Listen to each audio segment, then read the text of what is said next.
Kaleshwaram project అంశంలో Congress BRS మధ్య మాటల యుద్ధం సాగింది. తానే ప్రాజెక్టు వద్ద కూర్చుని నీరు విడుదల చేస్తాడన్న కేసీఆర్ వ్యాఖ్యలను మంత్రి శ్రీధర్ బాబు తప్పుపట్టారు. గత ప్రభుత్వ హయాంలో జరిగిన తప్పును ఒప్పుకోకుండా ఇలా అడ్డగోలు వాదనలు చేయడం సరికాదని అన్నారు.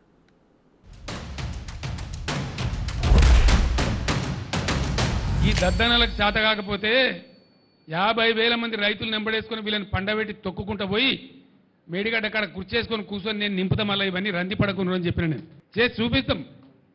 గోదావరిలో నీళ్ల ప్రవాహం మొదలైన తర్వాత బరాయితో సంబంధం లేకుండా నీళ్ళు లేపచ్చు. మళ్ళీ మిడ్ మానేరు కలకల్లాడుతుంది, లోయర్ మానేరు కలకల్లాడుతుంది. తక్కువ పడితే ఎస్ఆర్ఎస్పీకి ఇయ్యచ్చు.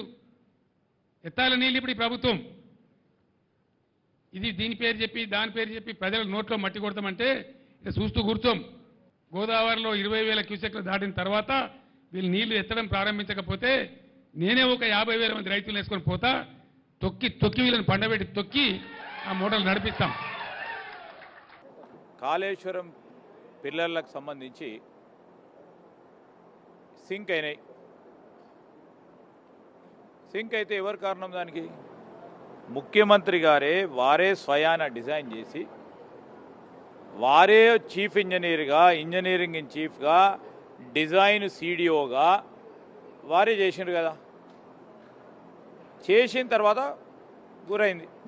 నీళ్లు తీయమని ఎవరు చెప్పారు? నిపుణులు, కేంద్ర జనవనరులకు సంబంధించిన వారు వచ్చి నీళ్లు ఉండకుంటే మొత్తం ప్రాజెక్టు పోతుందని వారు చెప్పిండ్రు. పేపర్లో వచ్చింది.